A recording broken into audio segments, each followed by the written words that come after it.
Hello students, मैं इस video में कक्षा 11वीं वाले विद्यार्थियों को त्रैमासिक परीक्षा का प्रश्न पत्र दिखाने वाला हूं। अभी कहीं पे भी त्रैमासिक परीक्षा नहीं हुआ है, इसलिए अभी इस साल का त्रैमासिक परीक्षा का प्रश्न पत्र आपको देखने को नहीं मिलेगा।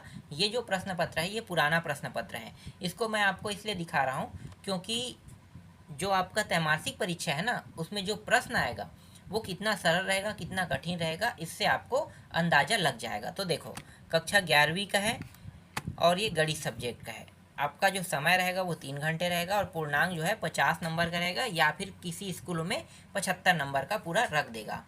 तो इसमें जो प्रश्न आएगा वो किस तरीके का प्रश्न आएगा, तो यहाँ पे आपको मैं दिखा सकता हूँ। तो देख सकते हो, देखो यहाँ पे ये जो पहला प्रश्न है, समुच्चय दिया हुआ है 2, 4, 6 को समुच्चय निर्माण में व्यक्त कीजिए। समुच्चय निर्माण कैसे करोगे? देखो, समुच्चय से संबंधित टॉपिक को मैंने बहुत ही बारीकी से समझाया है, बहुत ही बारीकी से। अगर आपको मेरे द्वारा पढ़ाया गया वीडियो देखना है तो आपको मेरे चैनल का प्लेलिस्ट में जाना है। ठीक है, प्ले लिस्ट नाम का एक जगह होता है, ठीक है, जो चैनल के साइड में दिया रहता है। जैसे वीडियो होता है, होम पेज होता है ना, तो बगल में प्ले लिस्ट दिया है। उस प्ले लिस्ट में कक्षा 11वीं क्लास 11th मैथ्स, ठीक है, क्लास 11 का मैथ्स है, उसमें जाना।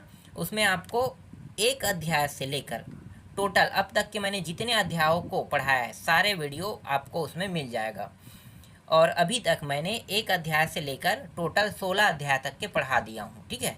और मैं जो पढ़ा रहा हूँ उस बुक का नाम है प्रबोध बुक, ठीक है, प्रबोध से मैं पढ़ा रहा हूँ। और मार्केट में प्रबोध के अलावा युगबोध आता है, नवबोध आता है, इसके अलावा एनसीईआरटी का बुक अलग से आता है, ठीक है। तो 3-4 बुक रहता है, लेकिन सभी में टॉपिक जो है लगभग समान रहते हैं, कुछ प्रश्नों को छोड़कर।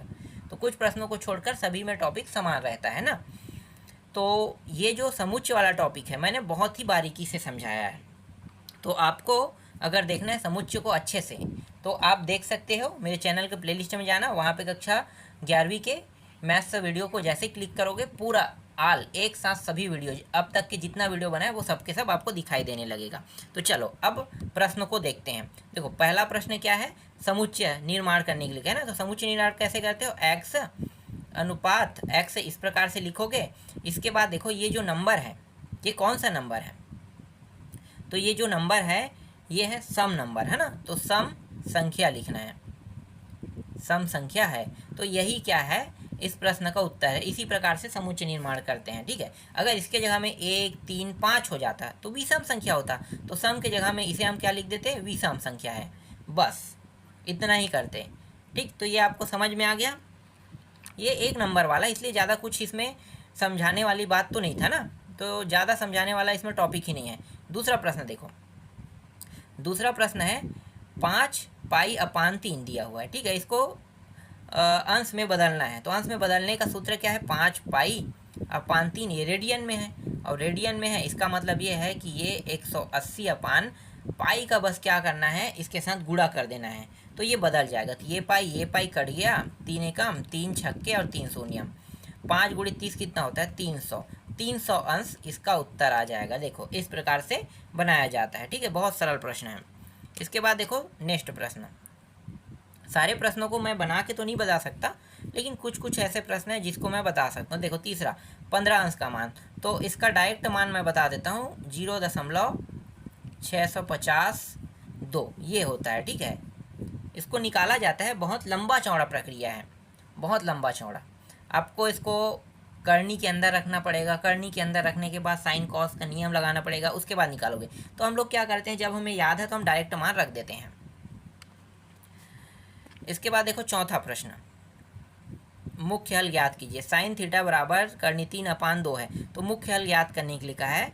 तो ये भी इतना कठिन प्रश्न नहीं, मैं अब आपको सिर्फ प्रश्न दिखा देता हूँ, ठीक है। सारे प्रश्न ऐसे ही रहेंगे, इजी। इसके बाद देखो पांचवा प्रश्न, समित्र संख्या 2 + 3i का मापदंड ज्ञात कीजिए। फिर छठवा है लिमिट वाला है, ठीक है। तो देखो x यहाँ पे निशान दिया, वेक्टर 3 दिया हुआ है ना, और इसका कहने का मतलब क्या है कि जहाँ पे x है वहाँ पे कितना रखने के लिए कह रहा है, 3 रखने के लिए कह रहा है। हल करोगे तो उत्तर आ जाएगा। फिर सातवां प्रश्न है, ये सारे प्रश्न 1-1 नंबर के हैं। व्यापक हल ज्ञात कीजिए कह रहे हैं इसका। 8वां प्रश्न देखो, ये एफ एक्स है। ये पूरा प्रश्न जो है ना कक्षा 10वीं के गणित जैसा है। क्या करना है, एक बार एक्स की जगह 0, दूसरी बार एक्स की जगह -1 रखने के लिए कह रहा है। फिर यहाँ पे देखो समुच्चय के सभी उस समुच्चयों को लिखे गए, समुच्चय के उप समुच्चय को लिखना है। ठीक है, इसके बाद यहाँ पे देखो 10वां प्रश्न। सारे प्रश्न सरल हैं, बस आपको देखना है। देखो यहाँ पे इन्फिनिटी रखने की बात कर रहा है इस बार एक्स की जगह पे, तो आपको क्या करना है, जहाँ जहाँ एक्स है वहाँ पे इन्फिनिटी रख दो तो बी डी उत्तर आ जाएगा, है ना। इसके बाद तीसरा जो प्रश्न है, खंड ब, प्रत्येक प्रश्न पर 3 अंक कह रहा है, तो 3-3 अंक वाला है। तो देख सकते हो 70 व्यक्ति के एक समूह में कितने कापी है भाई, 37 कापी। 52 चाय पसंद करते हैं, प्रत्येक व्यक्ति दोनों में से कम एक पे पसंद करता है, तो कितने व्यक्ति कापी और चाय दोनों पसंद करते हैं। देखो इसको अगर बनाना है, मैं आपको ये प्रश्न थोड़ा सा बता देता हूँ। ठीक है, देखो 70 व्यक्ति हैं कुल, कह रहे हैं कुल 70 व्यक्ति, जिसमें से कॉफ़ी कितना 37 और चाय 52 पसंद करता है ना। तो देखो यहाँ पे एक चाय और एक कॉफ़ी, और प्रत्येक दोनों में से कम एक पसंद करने वाले कुल कितने व्यक्ति, देखो इस प्रकार से। तो यहाँ पे ये जो है कि खाली डिब्बा 37 का है, ये वाला खाली डिब्बा 52 का है। ठीक है, और जितने भी व्यक्ति उनमें से कम एक व्यक्ति जो है पसंद करेंगे, तो इसमें क्या, कितने व्यक्ति काफ़ी और चाय दोनों पसंद करने वाले, ये 20 हिस्से में आएगा इसका उत्तर। ठीक है, तो उत्तर जो है ये 20 हिस्से में रहेगा, जिसमें से दोनों शामिल रहेगा, कह रहा है। ठीक, आगे देखो, किसी त्रिभुज के कोण समांतर श्रेणी में है, सबसे बड़े कोण का मान 105 है, तो तीनों कोणों के मान रेडियन में ज्ञात कीजिए। रेडियन में बताना है, तो क्या करोगे भाई, जैसे 180 का हम गुणा कर देते थे ना, देखो ध्यान देना, यहाँ पे कितना है 105 है, और 180 अपान पाई का गुणा करते थे, तो जस्ट उल्टा करना है, पाई अपान यहाँ पे 180 कर देना है। फिर जो भी इसका हल कटफट में जो भी मान आएगा वही क्या होगा, इसका उत्तर हो जाएगा। ठीक है, अब यहाँ पे देखो, यहाँ पे एक चीज़ और का है, यहाँ पे क्या कहा है, किसी त्रिभुज के कोण समांतर श्रेणी में है, कह रहे हैं ना, जिसमें से जो बड़ा कोण है, तो तीनों कोणों का मान रेडियन में ज्ञात कीजिए। तो अभी मैंने आपको बताया वो एक सिंपल फॉर्मेलिटी था, बाकी जो है हल करने पर आपको पता चलेगा। इसके बाद देखो 13वां प्रश्न, सिद्ध करना है ना। ये प्रश्न सेम टू सेम कक्षा 10वीं वाला प्रश्न जैसा है, तो ये तो बन जाएगा, ज़्यादा टफ नहीं है, त्रिकोणमिति से प्रश्न संबंधित है तो बना लोगे। गणितीय आगमन सिद्धांत को सिद्ध कीजिए कि n के सभी घन पूर्णांक मानों के लिए 1, 2, 3 दिया है। इस तरीके से ये प्रश्न भी मैंने बना के बताया था, ये भी काफ़ी सरल प्रश्न है। तो बस आपको क्या करना है, n जैसे यहाँ पर लेफ्ट और राइट हैंड साइड दिया हुआ है, तो n और n+1 है ना, तो इसमें से लेफ्ट हैंड साइड को लेकर चलो तो राइट हैंड साइड में ये सिद्ध हो जाएगा। ज़्यादा कठिन टॉपिक नहीं है, कितने हैं मान है उसको देखना है। अब यहाँ पे देखो 15 प्रश्न, समित्र संख्या 3 + 4i का वर्गमूल ज्ञात कीजिए, कह रहा है वर्गमूल ज्ञात करना है। इसके बाद देखो 16वां 17वां प्रश्न फटाफट दिखा देता हूँ। देखो 16वां प्रश्न ये है, जिसमें x की जगह इस बार 0 रखने के लिए कह रहा है, तो 0 रख के हल करना है, जहाँ जहाँ पे x है वहाँ पे है ना, यहाँ पे 0 0 क्या करना है आपको रखना है। फिर 17वां प्रश्न देखो, f यहाँ पे लॉग से संबंधित है, फिर f a + fb, ठीक है, इसको सिद्ध करके लाना है। और इसके बाद है ये 18वां प्रश्न, 18वां प्रश्न ये सिद्ध करके लाना है ना, मतलब ये लेफ्ट हैंड साइड को लेकर चलना है, राइट हैंड साइड सिद्ध करना है। अथवा भी दिया हुआ है, तो आपको त्रैमासिक पेपर में बहुत कम चांस है कि आपको अथवा प्रश्न देखने को मिलेगा। ठीक है, ये प्रश्न भी सिद्ध करने वाला है। इसी तरीके से देखो 19वां प्रश्न,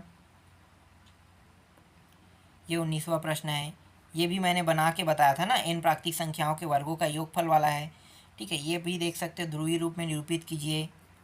ठीक है, ये बड़ा ये जो प्रश्न है इनका सॉल्यूशन जो है थोड़ा सा बड़ा रहेगा।